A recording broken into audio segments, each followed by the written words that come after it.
Hey there! With so many beloved NPCs in New Horizons, you might be surprised to find out there's a lot of characters from previous games that didn't make it back. Or maybe they're back, but they have a lesser role. Let's start off with Blanca. This faceless cat has had a few different roles in the series, but is noticeably missing in New Horizons. In previous games, she would randomly appear in your town and ask you to draw her a new face, and you were actually able to draw out a face for her. In New Leaf, sadly you couldn't give her a new face. Instead, she would visit your town on April Fools and disguise herself as some of your villagers. You would then have to figure out which one was Blanca and which one was actually your villager, by asking different questions, and it was just a lot of fun. Next up, we have the mother-daughter duo, Kaitlin and Katie. If you had visited someone else's town, the next day you have a chance of Kaitlin or Katie appearing in your town. Kaitlin might appear, looking for her daughter, or you might have Katie, the little girl who's lost and confused and just wants her mom. If you talk to her, Katie will ask you for help finding her mom, who's in another town, your friend's town. If you agree, she'll follow you to your friend's town, where they'll reunite. If you don't help her though, she'll stay in your town crying for a week before leaving. Let's talk about Celeste. Now I know she's in New Horizons, but all she does is wander around and give you a DIY. In other games, she used to work at the museum. In Wild World and City Folk, she worked in the observatory. And if you talk to her, you can make constellations in the sky that you would actually see at night in the game. In New Leaf, they got rid of the observatory, so she works instead at the gift shop at the upstairs section of the museum. Another duo, Booker and Copper. They were police officers who took care of the lost and found and kept track of what special villagers were in your town that day. They worked well together, with Copper being confident and straight-laced, while Booker's a lot more timid. Lyle. He's Lottie's uncle and was originally a dodgy insurance salesman. In Wild World, he would force players to buy insurance, and he seemed to be working alongside Red. In City Folk though, he starts to work an honest job for the Happy Room Academy and continues on into New Leaf when they turn into Happy Home Academy. It's also implied that he either used to work at a graveyard or he was a grave robber. It's kind of unclear, but all we know is that he is not a fan of fossils.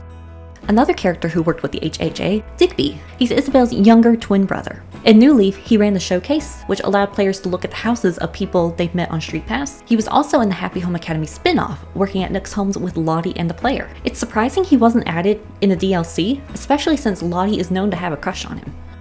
Before the adorable Daisy Mae started selling turnips, her grandma, Joan, used to come by every Sunday instead.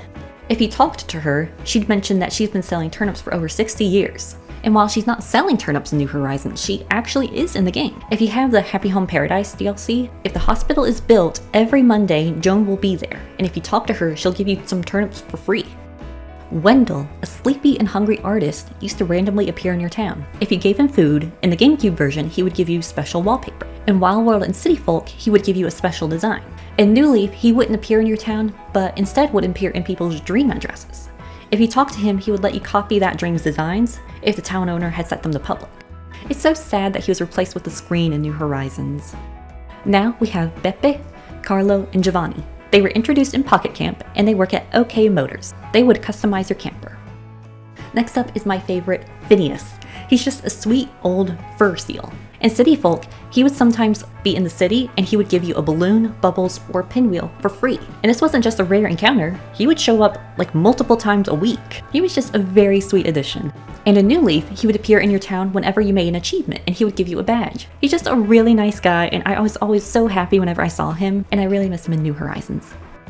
Let's go over another trio, Grams, Leilani, and Leila. They're Captain's family. Introduced in New Leaf, they lived on a little island that you could visit. Why they didn't bring them and the island back to New Horizons, I will never understand. Grams is Captain's mom, and she would sell you special items, including a toy hammer that you could bop your friends with. Leilani is Captain's wife, and you could talk to her to be able to play mini-games. Then there's Leila, their daughter. She's a little kid who likes to play supermarket. You can sell items to her, but since she's so little, she'll only give you 5% of what it's worth. The fabulous fashionista Gracie is up next. She's a fashion designer and owns a fancy store called Gracie Grace. She sells exclusive clothes and furniture, and it's all very expensive. It was a very big deal to have an entire set of Gracie Grace furniture. Instead of CJ hosting the fish tourneys, Chip used to. He's CJ's dad, and they have a pretty good relationship. Chip is old school and doesn't livestream his tourneys. People don't tend to be huge fans of him because whenever you enter a fish into the tourney, he will eat it right in front of you. Similarly, Nat used to run the bug catching contest. He's Flick's dad, but their relationship is a lot more strained. Flick really appreciates bugs, as we all know, while Nat really appreciates how they taste. He does show more restraint than Chip does, however, and will not eat them in front of you. His dialogue does show that he finds them really tempting. Next is someone who hasn't been seen since the GameCube days. Here's Farley. He seems to be a gnome, and he only appears once in the entire game.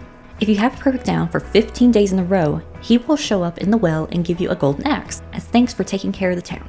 It's so weird that this is his only role in the series. Now we have everyone's favorite comedian, Dr. Shrunk. Well, the poor guy's not really anyone's favorite comedian. Villagers will usually complain after one of his shows, and even his wife doesn't like his jokes. In New Leaf, he's retired from comedy and runs Club LOL. He will still do a routine if you bring him food when the club isn't open. Each of his comedy routines would teach you a different reaction you could use. And lesser known is Frillard. He's another comedian and was actually Shrunk's mentor. He only appears in City Folk, occasionally teaching you a reaction instead of Shrunk. Now it's time for the post office crew. Instead of a postcard stand, there was a post office where 3 Pelicans would work at. It was open 24 hours, 7 days a week. During the day, you'll find Pelly sitting at the desk. She's really cheerful and nice, and you could give her letters to send to other villages in your town or to other players. At nighttime, she would be replaced by Phyllis, her sister. Phyllis is not cheerful at all.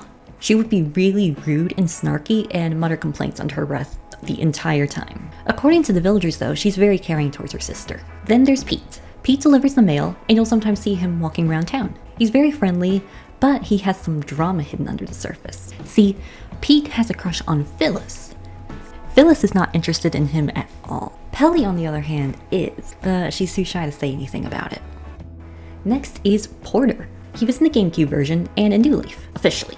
See, there's this popular theory about him. In GameCube and New Leaf, he works at the train station, which lets you visit other towns. But Wild World and City Folk don't have a train station. It's just a gate.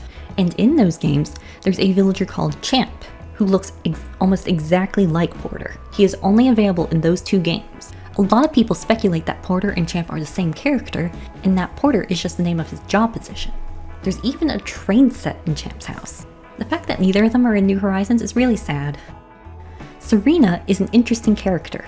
She's a bit similar to Farley in that she is how you get a golden axe in City Folk. The way she gives it to you though is very different. To be able to talk to her, you need to have donated to the town fund and unlock the fountain in front of the bus stop. Once a day, you can take a regular axe and throw it into the fountain. This causes Serena to wake up. She'll have different dialogue options, but it's random what answer will get you anything. There's a chance of her giving you your axe back, giving you a silver axe, a golden axe, or just taking your axe and not giving you anything. She's very unpredictable. In New Horizons, we have Snowboy, but in New Leaf, there were 4 different snow people you can make. There was a snowman, a snowmam, Snowboy, and Snowtyke. They were a family and each had a different purpose. Snowmans would give you a bingo card and they would have a new number for it every day. Snowmams, however, would take your snowflakes and give you the ice set in exchange. Snowboy would send you a piece of the snowman set in the mail. And Snowtyke would send you an exclusive item if you had his whole family built in your town at the same time. And last but not least, the ones you've been waiting for, Mr. Resetti and Don Resetti. Before you start to comment, I know they're still in New Horizons working as the rescue service, but I think it's still accurate to say that they lost their jobs in New Horizons since they no longer work at the Reset Center. In previous games, there was no auto-saving feature. If you quit your game without saving, Resetti would show up at your house the next time you played, and he would lecture you about it. In the older games, this would get very intense, and he would sometimes shout at you for several minutes. Don, on the other hand, is much calmer. He will only warn you about the dangers of not saving, and he'll be very calm about it. In GameCube, City Folk, and New Leaf, you could sometimes sneak into the Reset Surveillance Center. While it's just a fun secret in the GameCube version, in City Folk, you're given a silver shovel the first time you visit. In New Leaf, if you visit it several times, you'll get the portraits for Mr. Resetti and Don. And that's it. I hope you enjoyed. Thanks for watching. Bye.